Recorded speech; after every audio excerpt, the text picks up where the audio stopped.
Welcome back to Colster's Corner. Let's talk about classroom pets. I've had classroom pets for the last 25 years. I've had all sorts of things ranging from alligators to gopher tortoises to even an octopus. So I've learned a lot about this subject and I want to share those things with you. There's a lot of things people don't know. And I highly encourage you to watch every minute of this video because there's all sorts of different things that you may not know. For instance, if you're working on your fish tank, a lot of people think fish tanks, absolutely no danger. That's absolutely not true.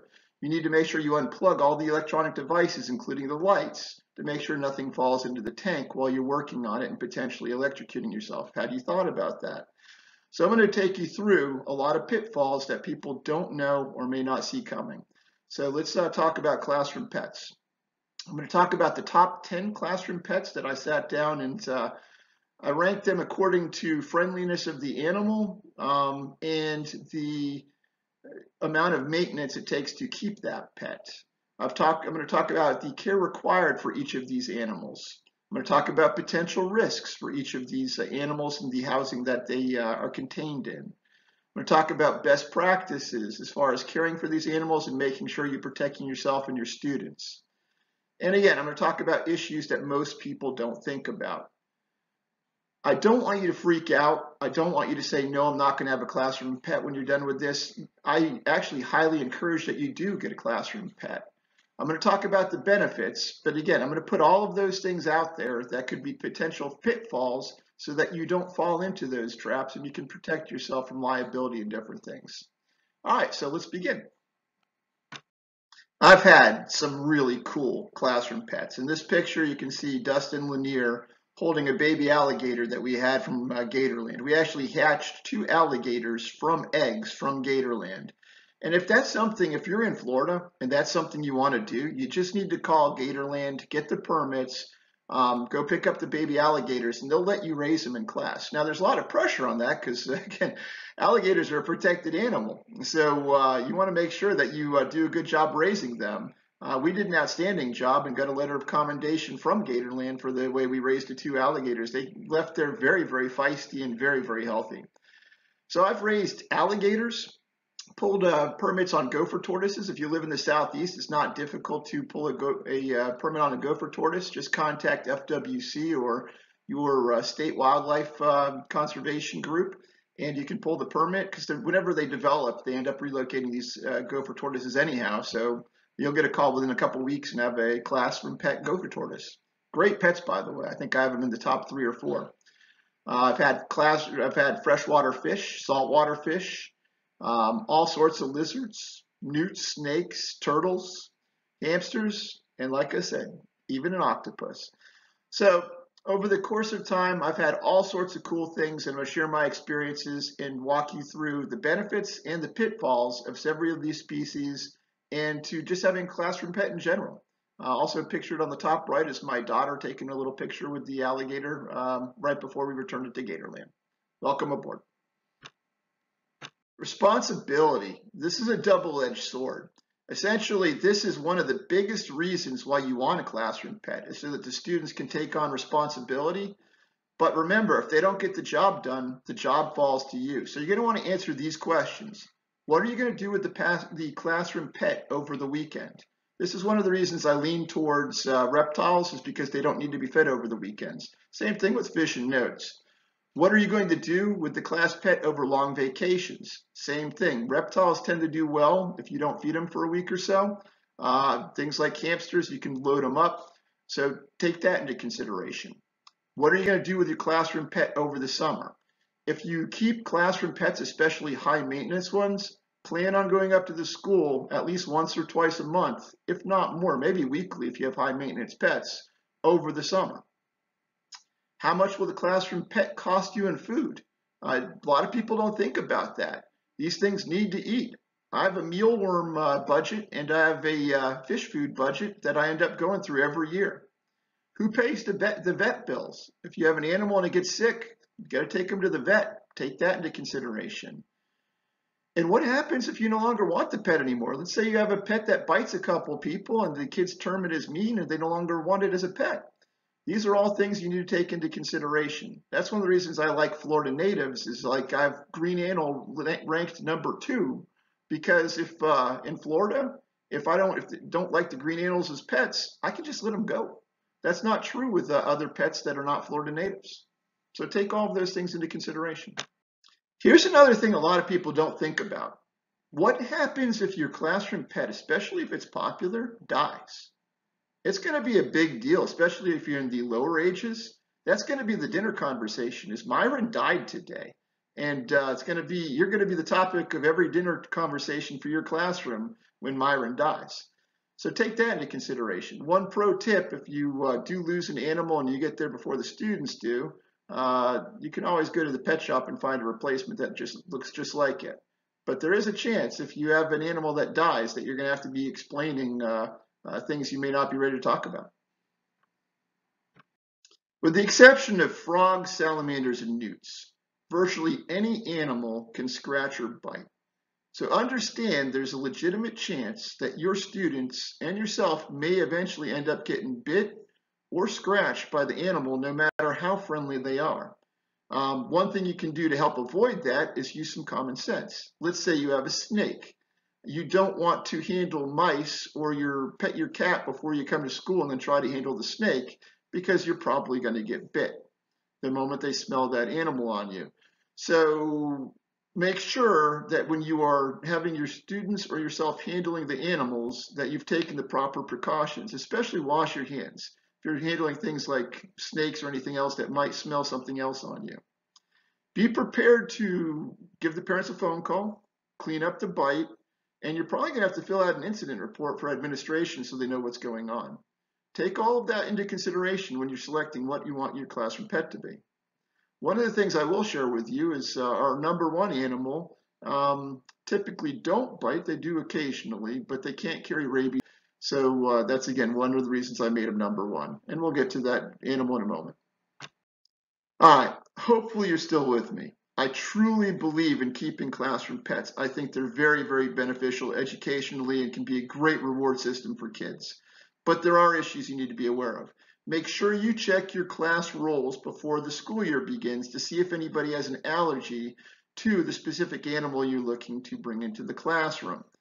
There are going to be students who occasionally have allergies. So take that into consideration, that there's a chance that there may be students allergic, you may be allergic, and the first thing you should do is check your classroom rosters to see if anyone has any emergency cards filled out stating they have an allergy to specific animals. All right, you're learning that there's a lot more to getting a classroom pet than just going to the pet store and finding something cute and fuzzy. They require a lot of responsibility. So housing and cleaning go into that. A lot of times I have high schoolers and I'll have them do the housing and cleaning, but I teach them the proper way to do it. The first thing I do is I teach them, if you're working on fish tanks, unplug everything. I don't want to risk electrocution. The other thing is, if you're using fish tanks, you want to make sure you know where the fish came from. You want a reputable fish store or pet store where you're getting your fish. If the kids are out catching fish, you run the risk of bringing something like Legionnaire's disease into your classroom, and you don't want to do that. Again, it's an extremely slim probability, but it's not zero. So make sure you're getting your fish from a reputable dealer. Do you have all the necessary supplies? Supplies cost money. Do you have a budget for this? Keep that in mind. Who's going to buy the new supplies? Do you know how to be safe? Do you know how to clean the cages? All of these things require some work and some responsibility, so take that into consideration. Again, I can't reiterate enough. I think classroom pets are incredibly important. They're a great reward. They're great to create meaningful learning experiences. It's great for the students, they're kinesthetic learners, to have something they can actually touch and pet, but they come with responsibility and the risk is not zero. Permission notes. Make sure you always have permission notes signed from a parent before you allow students to handle an animal or work on any of the housing or fish tanks. Incredibly important. They need a heads up that you might be calling them if there's a bite, scratch, or something else happens.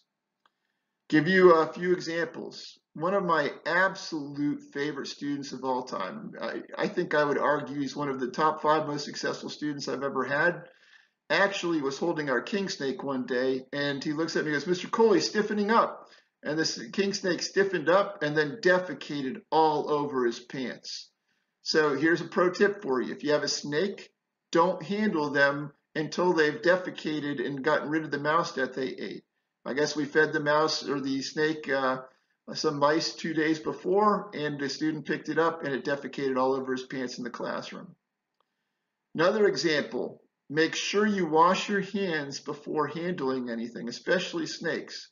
I had just eaten my chicken nuggets on my birthday, went over to pick up the king snake we had, and first time, and I think I had her for 5 years, so she'd never bitten anybody. She bit me on my birthday. I don't think it was a birthday bite. I think it was because I smelled like chicken nuggets and she could smell the chicken. Had a student who had not fed the snake in a couple weeks. She was hungry and the student reached in and the snake bit her. If a snake or any other animal in your room bites an animal or bites a student, you need to fill out an incident report, alert administration, and take it from there so that everything's documented. Again, don't try to hide it. Don't freak out. It happens. They know you have a classroom pet, and bites and scratches do occur. And then last but not least, everyone in the county knows that I'm kind of the guru on classroom pets. And I guess in elementary school somewhere had a leopard gecko who bit somebody. And they called me up and they go, can that student get rabies? Does she need rabies shots? I'm like, no, leopard geckos can't carry rabies. They're ectotherms or cold-blooded. So the student will be fine. Just call home and let them know she got bit by the classroom pet. So if you're going to have a classroom pet, understand occasionally you're going to have to call some parents. You might have to fill an incident report out. But again, I can't reiterate this enough. I believe in classroom pets.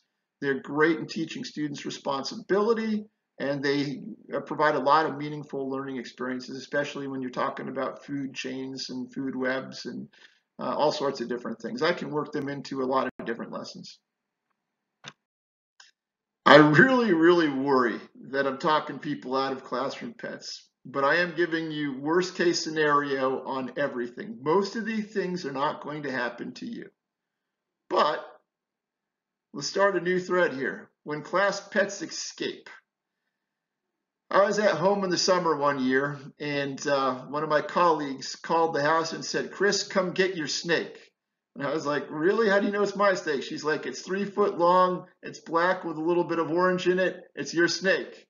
Sure enough, our classroom king snake had gotten out, gotten into the hall, and one of our fantastic English teachers found it and was in a panic hiding in the office when I got up there to rescue her from a harmless snake that had cornered her there. Here's another one for you. This one was not as funny. It was FCAT, which is a few years ago, the standardized testing for Florida that really determined everything. It was the day of FCAT, and the night before our scarlet king snake had actually crawled out of the cage. So I had to go into the classroom or into the principal's office and tell him, I go, Mr. Principal, you know how even your best teachers occasionally make a mistake? And he just looks at me and goes, Cole, we're doing FCAT testing. I don't have time for this right now. I go, well, it's possible that during FCAT testing, a scarlet king snake that looks like a coral snake may show up in one of the classrooms. And he just shook his head and said, Cole, we'll deal with it when it happens. So you may be in some of these situations, especially if you have an animal that's an escape artist. Snakes are notorious for escaping. All right, positioning the tank in the classroom so that it's in the back of the classroom versus the front of the classroom is a good idea, and I'll tell you why. I used to have a lizard cage that was in the very front of the classroom where all the students could see it. And I was teaching one day, and this is an absolutely true story with no exaggeration. People ask me about the most embarrassing example of teaching in my entire life, and this is it. It was spring. We had a tank filled with green Anoles in the front of the classroom, which, by the way, I've ranked as our #2 pet. And a young girl in the front of the classroom raised her hand, and she goes, Mr. Cole, why do green Anoles turn bright green? And I told her, I go, look, student, I go, when Anoles are emotional animals. When they're excited and happy, they turn green. So usually it's a good thing when they turn green. And then one of the football players on the other side of the classroom raises his hand and he goes, "Mr. Cole, I think the male is mounting the female." And I started to look at the tank, and then the little girl raises her hand again and she goes, "Mr. Cole, he's turning really green." At that point, I had to turn around and recompose myself. It took me about 45 seconds to recompose myself. I was so red and sweating and so embarrassed and laughing so hard. Between the two of them, I didn't know exactly what to do. So if you have males and females in the same tank, you may have some students asking you about the birds and the bees. Just be prepared for that. Again, it was one of those things where literally in 3 times over my career, there's been times when I've had to recompose myself. It was one of the 3 times I had to stop class and recompose myself because honestly, I didn't know what to say. What do you say to that? I still don't know. All right, our world has changed since 2019. COVID is wreaking havoc with the human population, but also with the animal population. There's a lot of mammals that get COVID. I know they had to wipe out a mink farm. The minks got the COVID and we're passing it back and forth. I know big cats in the zoos have been getting COVID. We don't know which mammals are susceptible to COVID and which ones aren't. So if you're getting mammals, it's possible you could give them COVID, and it's possible they could give it to you. So that's something to think about in the classroom as well. So again, I'm not even sure where to guide you on that. We don't know much about COVID and reptiles. Originally, when they were talking about COVID, they were talking about it came from a sea snake. I think at this point, the general consensus is it came from bats, but we don't know anything about COVID and reptiles. So I'm not exactly sure what guidance to give you on this. I would just simply say that I would keep handling pets to a minimum and maybe keep up with the research on this. Hopefully you're still watching this video. Hopefully you're still considering getting a classroom pet. I know the COVID thing probably is going to give everybody some pause, even me. I have to reevaluate my stance with animals in the classroom as far as COVID goes. Last year I had the classroom snake and I had the newts and some fish, but I kept the handling of the snake to a minimum. I would take it out of the cage, and if the kids wanted to pet it, I'd let them feel it as long as they went and washed their hands off afterwards. So if you're going to have animals in the classroom, I would definitely keep it for short durations as far as handling, and make sure hands are washed before and after handling animals. That's good practice anyhow. Any animal can carry salmonella. It's not just turtles. Any animal can have salmonella. All right, benefits. And this is a big one. Students learn responsibility. Students learn to be gentle. They learn in order to handle these animals. It's a great opportunity to teach students to be gentle. They can be used as rewards. If you have a class leopard gecko or something, you can put them in a little cage. And if there's somebody in the classroom, you can put them, move them from desk to desk each day according to who the student of the day is. Students can learn math. Like when we had the alligators, it was very important. We knew that they were growing. So we charted their growth every 2 weeks. We called them vets in training. So my vets would go around and every 2 weeks make sure the alligators were growing. So we had a little scale and we measured them and kept track of that data and charted it. They're great for kinesthetic learners. There are so many benefits of classroom pets. Just with the COVID situation, you might want to keep handling them to a minimum. So again, I can't reiterate enough. Pets have been a huge part of the success of my career, and students love them. I highly encourage you to get them, but understand that you need to be responsible, and the risks are not zero.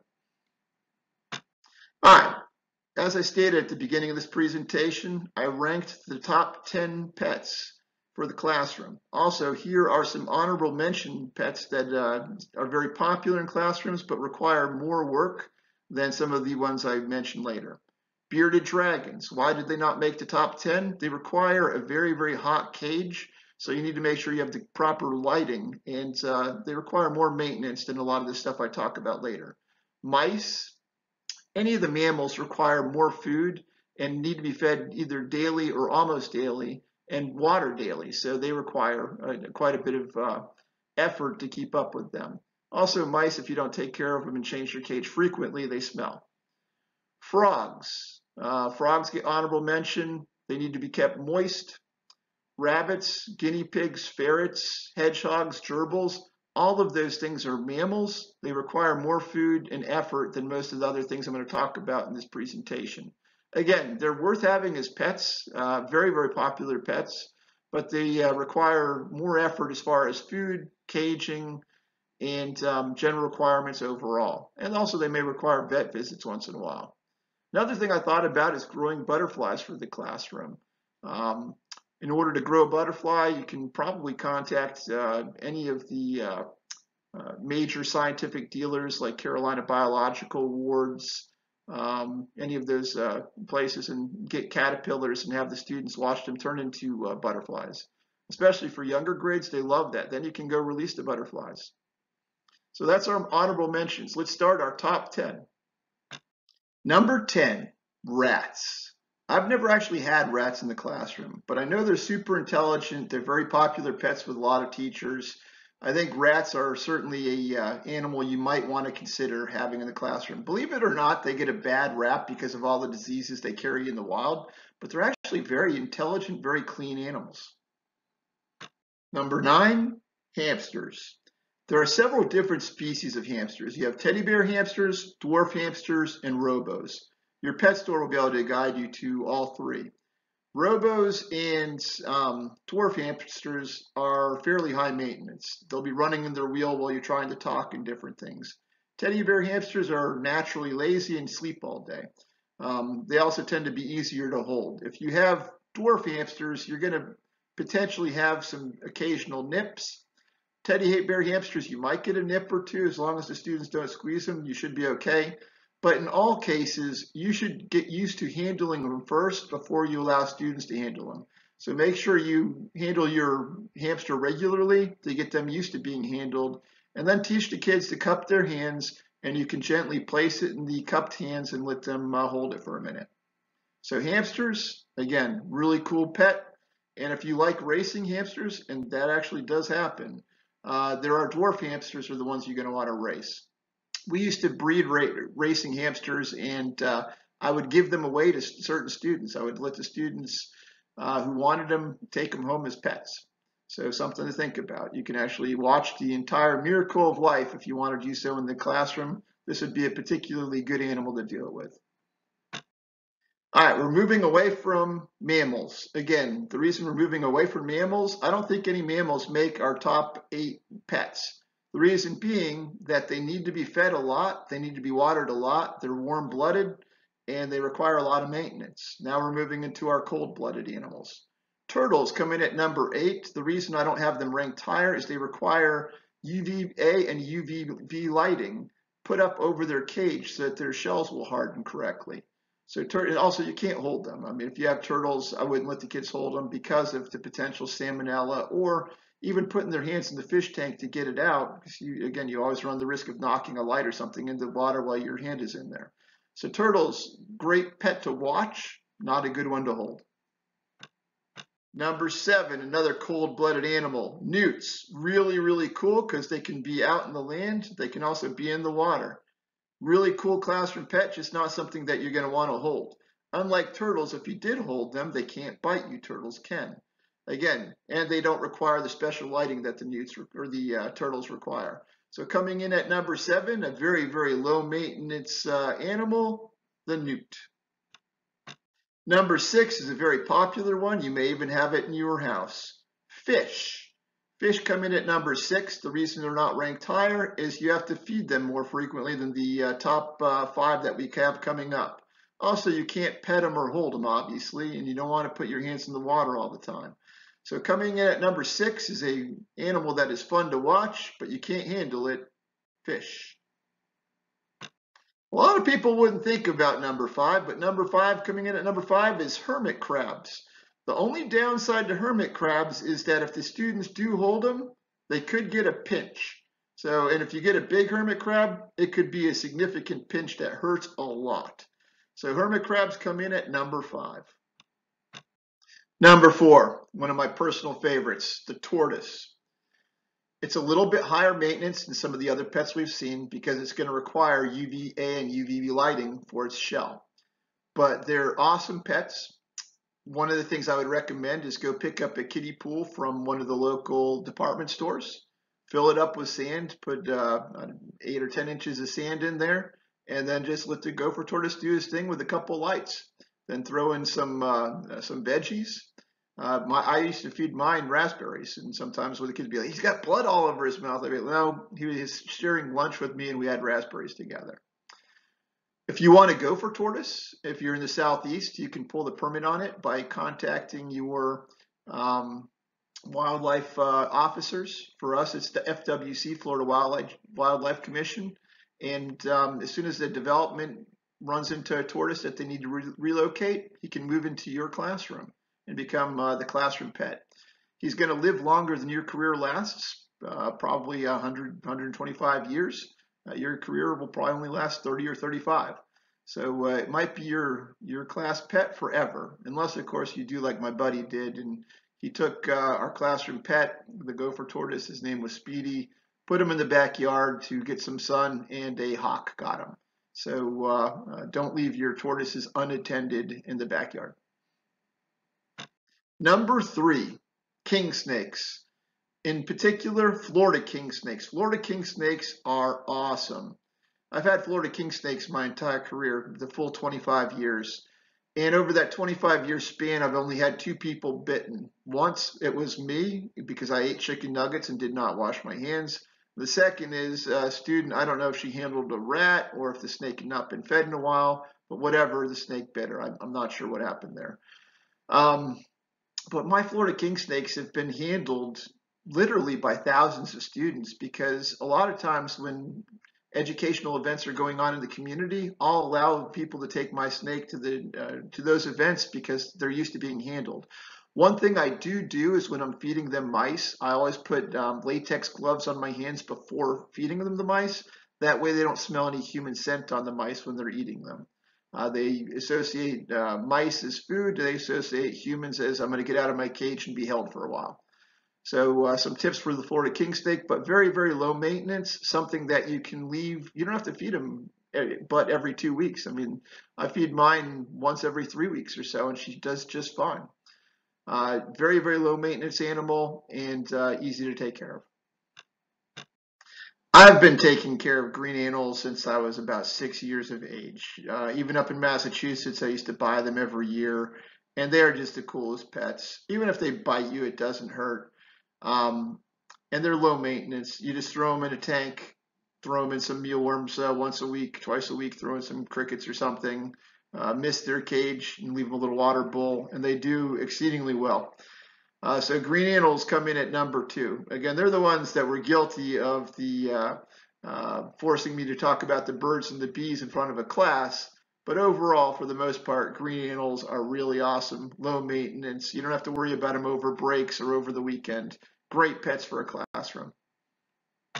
Coming in at number 1, the leopard gecko. Awesome classroom pets and a great starter pet. This is the animal I tell everyone to use as their first pet.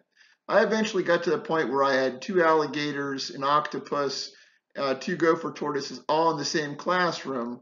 But I would recommend before you get to that level, start with the leopard gecko. Very, very low maintenance. It's a desert animal. You only need to feed them a couple times a week. As one guy told me, he goes, "Kris, in the desert, they just live under rocks. So you could put it in a shoebox, throw a little water in there occasionally along with some crickets, and it'll do just fine." If you get them used to being handled, they're very, very gentle. I cannot stress enough that bringing animals into the classroom has all sorts of benefits to it. You're reaching your kinesthetic learners. You're teaching them responsibility. You're teaching them to be gentle. They're great for rewards. Having a classroom pet is awesome. and especially something as low maintenance as a leopard gecko. They're beautiful animals. They come in so many different colors and so many different color schemes. They're just awesome. Also, when you're talking about classroom pets, make sure you reach out to your administration and let them know you're thinking about it, having a classroom pet. It's a lot of people do it, so it's not unheard of. And just make sure there's no policies at your school or your district against having classroom pets. And I would start with the leopard gecko, the green anole, a tortoise, or something like that. All right, hopefully you've learned some things from this video. If you have, please hit the like button. Also, you might want to think about subscribing. I'm going to be putting videos out there to help share best practices with you all year. And thank you for your time. If you're a teacher, thank you for what you do. And think about getting a leopard gecko. Colster out.